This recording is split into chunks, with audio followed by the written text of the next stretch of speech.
Today we have Melinda Yee Franklin. She is the Managing Director of Corporate and Government Affairs for United Airlines. And with her, we have Papia Gambelin.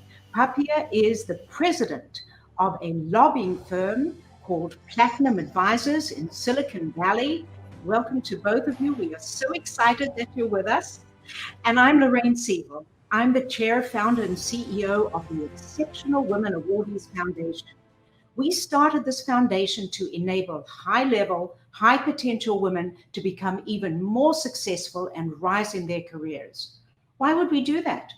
Well, when I was early in my career, I never had a mentor. And as I practiced law and then went into the entrepreneurship, became the CEO of a number of companies, and eventually in a variety of board positions, I never had a mentor. And I always wanted to make sure that other women who walked the road less traveled, as I had, would have mentors. And that's why we founded EWA. Our role and our goal is to make high-level women even more successful. And so let's get started. Melinda, I'm so glad you're with us today because you are in a role and in an industry that is in a tremendous crisis. I don't think we've ever seen anything like this, even 9/11. Give us some of your thoughts about the future of air travel and the safety of traveling by air. Sure. I'm honored to be here, Lorraine. Thank you. You are my mentor in this program, and thrilled to have Papia, my sister, as my partner in crime through all of this. So air travel is extremely devastated right now. 90% of our revenue is down worldwide, industry-wide, not just United Airlines, and 80% of passenger travel is down year over year from 2019 to 2020. So we are suffering greatly. For those who are traveling, though, what are we doing to ensure safety, and how can we make our customers feel safe and secure as they hit the road and go in the air again? So we have many measures in place, and I wanted to highlight 4 of those. First is touchless. We are doing everything off your phone, so that whether you're doing the health screening, whether you're doing checking into your flight or checking your luggage in, it's all touchless now off your phone. You're never going to touch the screens. Second is the cleaning of the aircraft. We will clean the aircraft interiors, every little nook and cranny in terms of tray tables and windows and bathrooms. United has partnered with Clorox and the Cleveland Clinic, and we have electrostatic guns and everything in place to just clean the plane every time you go in, every time you go onto the plane. Next is the air filters and the air quality on the plane. So what happens? You've heard of HEPA filters, HEPA. The interesting thing with traveling is that the air is moving in a vertical direction. And I've talked to several pilots about this. How does this work? The air is circulating in and out of the plane. So what happens is a small amount of particles are still remaining. Those are picked up by the HEPA filters 99.97% of the time. So that air that you're breathing in the plane is very fresh. Every 2 to 3 minutes, it's freshened up. It's safer than sitting in a conference room or in many medical facilities. And fourth, I want to focus on masks. We've all heard about masks and how important it is to wear masks in your general life. Well, also at the airport, we are pushing the mask piece very hard. One cannot board our plane if one does not have a mask on. Similarly, once you're on the plane, if one refuses to wear a mask, after many warnings, we will ban that person from flying on United again during the pandemic. They will be put on a no-fly list. So those are just a few of the things we're doing to ensure your safety and security. I feel so confident in that I put my son on a plane 2 days ago to New York City. Which I am amazed at the recovery process that United Airlines has put in place to get everybody back in the airplane. And I understand that that's absolutely essential. So, Papia, you have an amazing job. It's something which most people don't know anything about. What does a lobbyist do? I know you consult as well, but give us the 101, please. Well, thank you, Lorraine, and so exciting to be here with my sister. As Melinda said, we've a long-standing relationship, and this is really exciting to be able to share. You know, technically, a lobbyist is one that advocates on behalf of an organization or individual with elected officials and political influencers. So at the end of the day, what that ends up doing is you can create new laws or regulations or influence existing regulations and policies that are put forth by political and elected entities. So I do some lobbying with Platinum. I also do a lot of consulting and strategic work with businesses and my clients in relation to working with elected officials and policymakers. So this is much more, my emphasis is at the local level with cities and counties around things like signage, lighting, encroachments on streets, like when you're doing construction, new technology in relation to that, access to right-of-ways like roadways and being able to travel, but in a local setting, like what maybe you see Lyft or Uber or many of the AV companies are wanting to do. So it's a variety of different topics that I'll cover and liaison and educate at the local level in the interest of businesses. That's amazing and so interesting. You are really in a very diverse set of environments. So you have to know a lot about a lot, not just a little about a lot, I would imagine. How did you get into this, Papia? I mean, is this something you dreamed about when you were a little girl? I mean, how did you make the decision to become a lobbyist and a consultant in the space? So I grew up really on more doing technical work. So I really enjoyed the engineering side of things, infrastructure, transportation, utility, much more on the technical side. But on my personal time, I would be engaged in local politics and getting elected officials elected. So working on their ground campaigns, whether I was phone banking or walking door to door and sharing information about people that I believed could make our community a better place. And then I was recruited and was successful in working for Pacific Gas and Electric Company, and over time ascended to being their public affairs director, merging both a technical background and a political interest. So I didn't grow up thinking about this role, but found myself taking two things that I really like and am good at and merging them into a career. I'm going to come back to PG&E because living in California as you do, that is obviously a huge, huge issue and what's going on in their space. So let's come back to that in a moment. But Melinda, you have an amazing background, and just tell us how you got to be in the government affairs role at United Airlines and what led you into that role. Sure. And Papia and I have a lot in common. So I count the start of my career as when I was in Washington, D.C. in the 90s. I was in the Clinton administration. I was in the White House. I was putting together businesses together with government to solve problems. I later went to the International Trade Administration, also in Washington, D.C., and then ended up coming home to California to work as Mayor Willie Brown's international trade director. So it was always that intersection between business and politics, community, government, how it all intersected to get results. So 14 years ago, United recruited me, and I've been in my current position, as I said, for 14 years, really working with mayors and governors, leaders on solving problems. And now more than ever, especially during COVID time, I have a call with the governor of Hawaii tomorrow. So we're all working on this together to try to figure out what are the rules and regulations. How can we get people traveling again together and safely? It's true partnership. And I think it's really a beautiful thing because we want to solve these problems collectively. It is indeed so necessary to see public-private partnerships And as a leader in that space, both of you are actually, I think that there's a lot to be learned from your role and your example. So Melinda, you have a full-time job, but you have another full-time job because you're also the chairwoman of the San Francisco Chamber of Commerce. I frankly don't know how you do both, but tell us how that came about and how does that plug into what you do at United? Well, it's very critical. My timing can be better.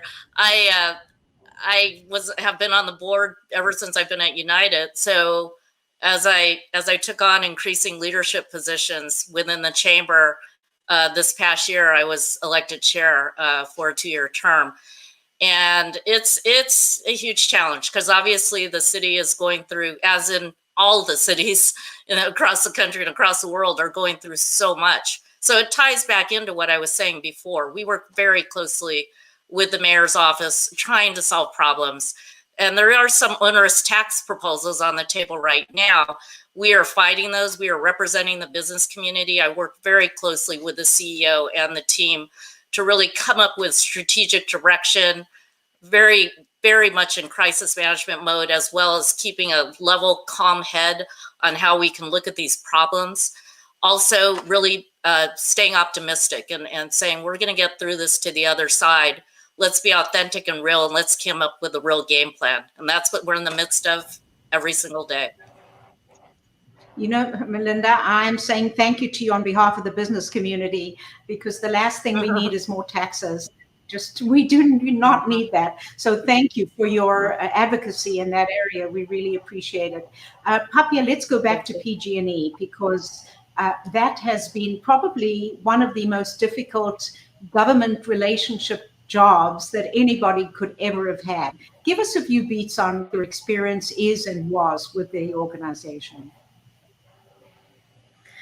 You know, I think what's really important is to talk a little bit about the value of relationships and building relationships that are from a place of trust and transparency and, frankly, accountability. And so that was really in the spirit of all of the challenges that during my time there that I conducted myself and our teams conducted themselves in liaisoning with the communities that we served as we faced some very challenging times together.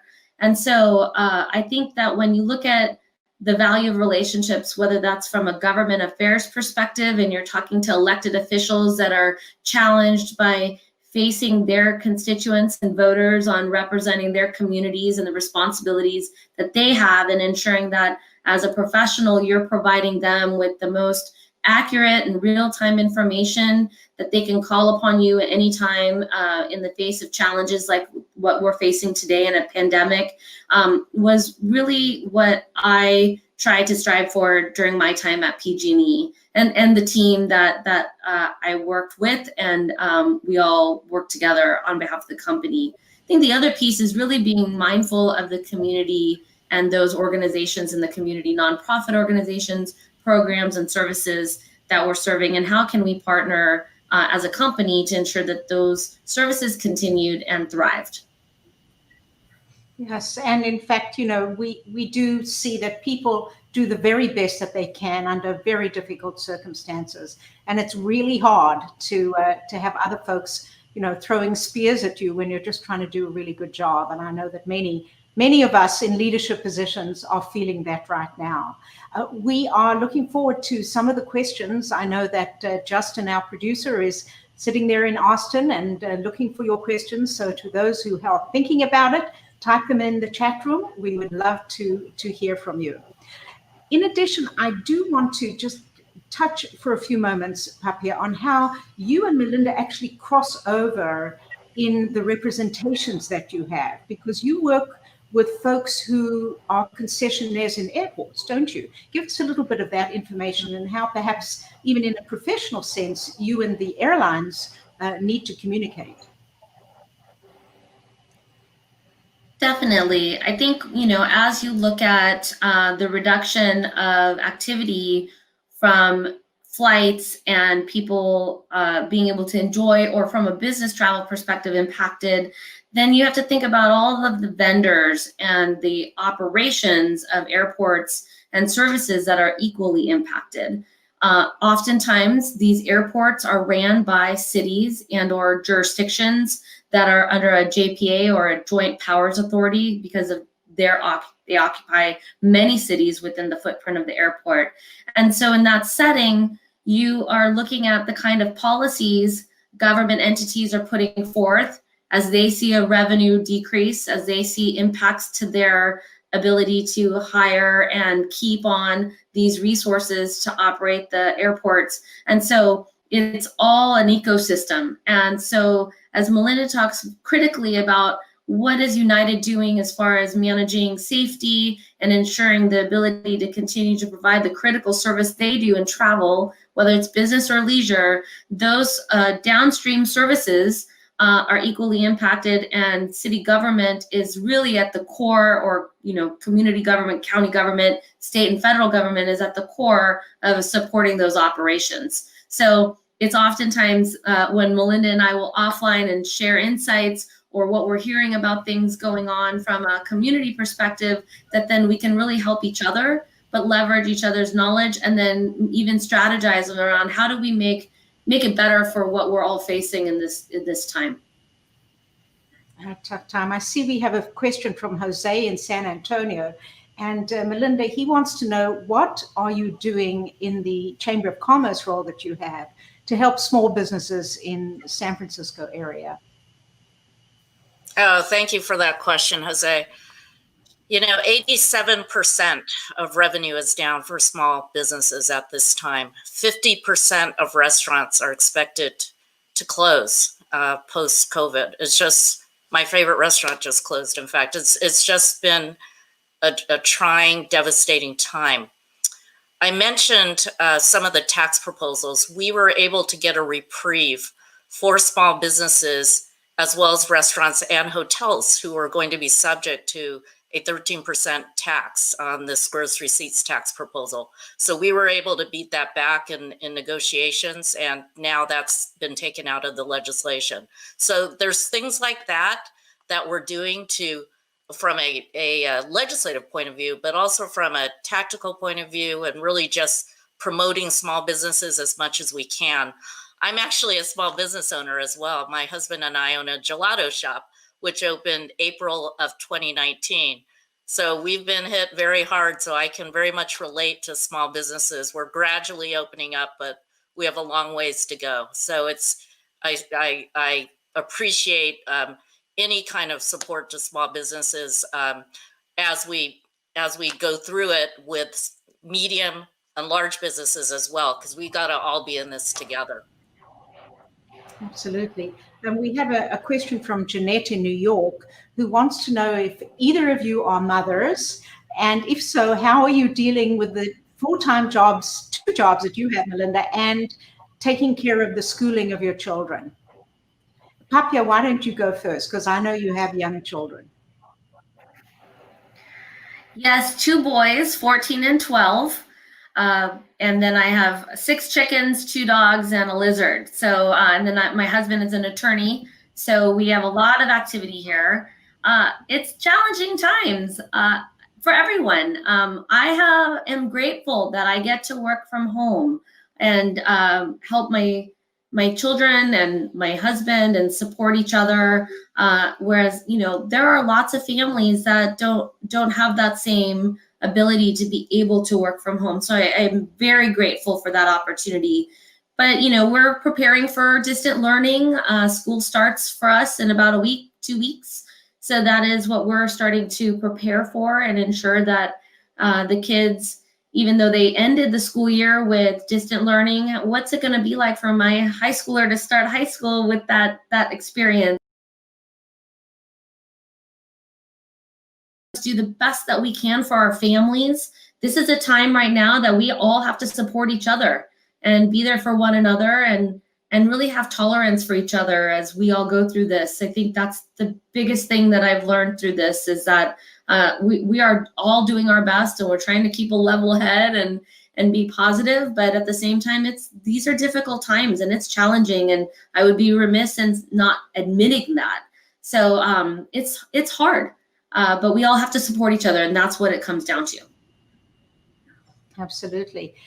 You know, Melinda, you're in such a large organization. I know that United has had to furlough or terminate a number of employees. You know, one of the biggest challenges many organizations are dealing with, and we as leaders have to face this, is there are mental health challenges that are going to impact the workplace for those who sort of have a survivor guilt, who have been left in the workplace, and those who have left, who we feel so sad for. So having been in a really large corporation for some time, can you give us some of your thoughts on that?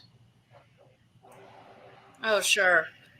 I do want to answer the kid question real quick. I have a 20-year-old son who just moved back to New York, as I said, and I'm very sad, but I feel blessed that we were able to have him home since March doing his distance learning from Columbia University. So now he's gone back, and I'm sad but happy for him. In terms of mental health challenges and really being able to support each other, it's hard. Every day I make a point to call some of the individuals I know who sadly are not going to be working at United for probably one more month. They won't be working there anymore because of being furloughed or laid off. And we just have to, as Papia said, help each other. It's important just to be compassionate, to be honest, to be caring. I'm actively trying to help one significant individual who works for United land a position somewhere else. I think it's such a hard time though, because there's so few positions, right? Because many companies are going through the same process. So I just think we have to be there for each other in a big way, go the extra mile, pick up the phone and call people you haven't called for a while to see if there may be some leads, and just really support each other and just be there as a friend, be there as a coworker to listen. Absolutely. I couldn't agree with you more. You know, Melinda, you have, and Papia does too, so many skills that are transferable to other positions. For example, Melinda, I think you would be an amazing board director. You have so much insight into crisis management. Tell me a little bit about something you would be interested in. Oh, sure. You know, it's always one of those things where the time has to be right, and if it's another interesting board, I'm open to it. I sit on several key boards in San Francisco, the San Francisco Opera, the Hong Kong Association of Northern California, San Francisco Travel Association, and of course the San Francisco Chamber of Commerce. And how does that translate into other boards? Well, it really is about being a leader in the boards, being smart and strategic, remaining calm, really helping the staff, the team, to get to a level of where they want to excel and flourish. And again, remaining positive and optimistic, but real, because I think sometimes there's not, is the board really tuned in? I'm one of those who fiercely board leader, because I don't think it's fair to just say, okay, staff, go do that. I think it's important that not be a micromanager, but be a leader and really help to set that direction together with the team. Yeah. Papi, I have a question from John in Toronto in Canada. He wants to know if you lobby in Washington, D.C., and have you done that before, and how does it contrast with lobbying in California? So I do not lobby in Washington. However, Platinum Advisors does have a presence in Washington, and we have lobbyists that are located there and are very active in the DC area and are engaged. My path to being in government affairs and becoming a consultant is very non-traditional. My background is so technical. I did program development. I negotiated contracts. I was creating programs and implementing them both from a technical perspective, but operational perspective. And so I'm not the most traditional government affairs type person. I don't have the legislative on the ground experience. Having said that, because of my technical background, I'm able to play a subject matter expert in a variety of areas and focus that helps formulate these policies. And that's what I get called upon by legislators and policymakers, because I understand what they're going through and what the technical aspects and implications are, and then I can then help them establish it. But as far as DC, it's a very interesting time there, and I've really enjoyed the local. It's where the rubber hits the road. It's where the constituents are, and I stay primarily focused at the city and county and then special district level. And my colleagues in Sacramento handle state, and obviously the folks that I mentioned in the federal side are handling things in DC, and we all coordinate and work with one another very closely. That's wonderful. You know, Melinda, you are the mentor liaison for Papia, and both of you are EWAs and were friends before you came into the program. So we have 1 or 2 minutes left, just a short comment from each of you of how that relationship works. Maybe Papia, you'll go first as the EWA, and Melinda then a few more comments as the mentor liaison. What I have loved about my relationship with Melinda before and as we continue through this journey together at EWA has been we've gotten closer and we share much more intimately the challenges, not only from a professional, but then how it is really impacting our personal lives. And I think we've both drawn from one another, but Melinda's always been a good friend. She's always been a fantastic mentor leader in our community. I worked in San Francisco for quite some time. It's where she and I met. We have a number of mutual friends, so she's been amazing in that way. Okay, Melinda, in 30 seconds or less, please.